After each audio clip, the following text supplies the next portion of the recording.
अस्सलामु अलैकुम तमाम भाइयों को, तमाम सुनने वालों को, तमाम देखने वालों को मेरी तरफ से गुज़श्ता ईद मुबारक। ईद का व्लॉग इसलिए नहीं डाला जनाब साहब क्योंकि दिल बहुत ज़्यादा खफा था। और खफा क्यों था? खफा था फ़लस्तीन की वजह से। जनाब साहब, इंतहाई दुख का मकाम है कि तमाम फ़लस्तीन को उनके अपने घरों से, उनकी ज़मीनों से खदेड़ दिया गया।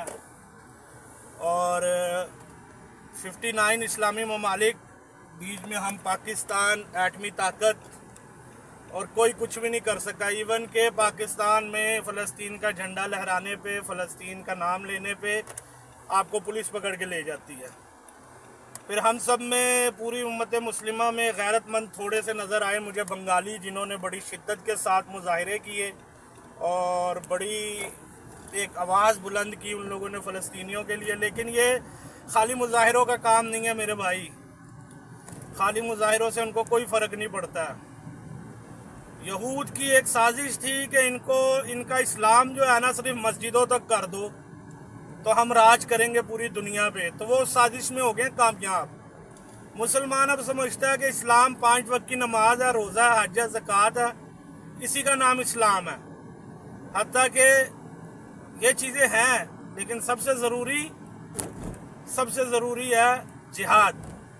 जब मूसा अलैहिस्सलाम अपनी कौम को लेके निकले ना, फ़िरौन से बचते हुए, और दरियाए सीना, वो जो समंदर सीना था, उसको पार किया और चल पड़े, तो जब वो कुनान के पास पहुंचे, जो आज का हमारा सूरिया जिसको कहा जाता है, इसके पास पहुंचे, तो यहाँ के जो मकामी थे ना, अल्लाह ताला ने हुक्म दिया कि आप इनसे कहो कि इनके साथ जंग करें, जिहाद करें। तो मूसा की कौम जो पिछले 400 साल से गुलामी का शिकार थी ना, गुलामी उनकी हड्डियों में बस गई हुई थी, रच गई थी, बस गई थी उनकी गुलामी उनकी हड्डियों में। तो उन्होंने कहा कि हम नहीं लड़ सकते मूसा, जिहाद करना तो अल्लाह से कह के खुद करें जिहाद, तू और तेरा अल्लाह करें जिहाद, हम तो नहीं कर सकते। तो बदले में अल्लाह ताला ने उनको सहरा में भटका दिया। 40 साल वो लोग सहरा में भटकते रहे, और फिर 40 साल बाद दोबारा जिहाद का ऐलान हुआ तो जिहाद हुआ। अब क्यों ये 40 साल का अरसा बीता कि 40 साल में वो पूरी जो एक खपत थी ना, जो गुलामी की आदी लोग थे, वो बूढ़े हो गए, मर गए। एक नई नौजवान नस्ल पैदा हुई, एक नौजवान नस्ल पैदा हुई उस सहरा के अंदर, जो आज़ाद पैदा हुई, जिसके अंदर आज़ादी की उमंग थी। तो जब वो इस हद पे आए कि अब वो जंग कर सकते थे, वो नई कुल जो थी वो पैदा होने वाले, तो फिर दोबारा जिहाद का ऐलान हुआ और उन लोगों ने जिहाद किया और अपनी ज़मीनें हासिल की, और सहरा से उनकी जान बची। तो कहने का मकसद ये है कि मुसलमानों की अज़ियतों का और मुसलमानों के जो जुल्म सितम का जो एक रास्ता है, वो सिर्फ जिहाद ही है। बगैर जिहाद के आप नहीं कर सकते। इनको हमारे बाइकआउट से, इनको हमारे मुजाहिरों से कोई फ़र्क नहीं पड़ता।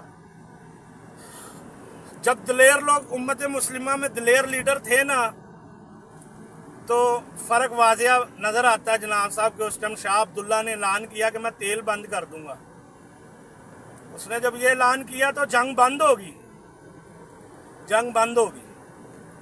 कज़ाफ़ी, मुअम्मर कज़ाफ़ी, सद्दाम हुसैन, ये वो लोग थे, अरब के शेर थे, जिनको बड़े तरीके से मरवा दिया गया।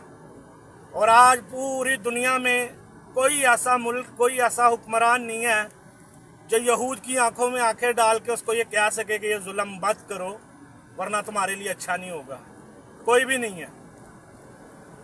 एक इमरान खान था पिछली दफ़ा जब वो गवर्नमेंट में था और इसराइल ने ये जुल्म शुरू किए थे, तो बड़ी एक मोतबराना तरीके से उसने इस चीज़ को हैंडल किया था, और अपना वज़ीर ख़ारजा उसने अक़वाम मुत्तहिदा में भेजा, जनाब शाह महमूद कुरैशी साहब, और बड़े तरीके से उन लोगों ने इस चीज़ को टैकल किया था, जिसका नतीजा भी नज़र आया था। अब वो बेचारा भी असीर है, जेल में है। कोई भी नहीं है जो फ़लस्तीनियों के लिए आवाज़ उठा सके। और जो हम जैसे हैं, हम क्या कर सकते हैं? हम भी कुछ नहीं कर सकते। मौलवियों ने जी पाकिस्तान में जहाद का ऐलान किया, कौन करेगा इनके ऐलान पे जहाद? मैं निकलूंगा जहाद के लिए, मैं जहाद करूंगा, मेरे जैसी अवाम जहाद करेगी। मेरे जैसी अवाम जहाद करने गई थी ना मौलाना सूफी के कहने पे अफगानिस्तान, बेचारे वो पहली थरथराहट में ही वो सारे गिर गए थे। भाई जहाद होता है किसी फौज के नीचे कोई जर्नैल होता है जो अपनी फौज खड़ी करता है। चलो 1 लाख सिपाही हो, साथ हम जैसे भी 1 लाख जुड़ जाते हैं, हम जैसे शहीद हो नहीं जाते हैं जो नए होते हैं जिनको जंग लड़नी नहीं आती, लेकिन चलो वो अगलों के लिए तो जगह बनाते हैं ना, तो हमें तो चाहिए ना फौज। तो कौन सी फौज जहाद करेगी? कोई फौज नहीं है। 59 कंट्रीज में कोई एक फौज नहीं खड़ी हुई जहाद के लिए। और यार ये लोग सिर्फ ऐलान ही कर दें ना तो ये जुल्म बंद हो जाए, ना लड़ें, सिर्फ ऐलान ही कर दें। तो अब इनके पित्तों में वो ऐलान करने का पानी भी नहीं बचा। क्यों? क्योंकि सब के सब गद्दार हैं, सब के सब दुनियादार हैं, जिंदगी से मोहब्बत करने वाले हैं। इनको पता है हमारा यही एक जहान है, हमने इसी जहान में जो मौजें मारनी है हम लोग मार लेंगे, अगला जहान हम लोगों का नहीं है। ये इन लोगों को पता है, बड़े अच्छे तरीके से पता है। तो ये कहाँ मौत को तरजीह देते हैं, कभी भी नहीं देंगे मौत को तरजीह। अल्लाह अहले फ़लस्तीन पे अपना रहम करे, अल्लाह उनके दर्जात बुलंद करे शहीदों के, अल्लाह बाकी जो मांदा बचे उनके लिए आसानियाँ पैदा करे। और बेशक वो रूए ज़मीन पे इस टाइम वाहिद मुसलमान कौम है अहले फ़लस्तीन जो जन्नत के हकदार हैं। और क्या हम कह सकते हैं, निहायत शर्म और निहायत ही दुख का मुकाम है। काश मैं भी एक फ़लस्तीनी होता और उन्हीं के साथ मैं भी मर जाता, तो इस शर्म से जीना ना पड़ता जिस शर्म में जी रहे हैं हम लोग।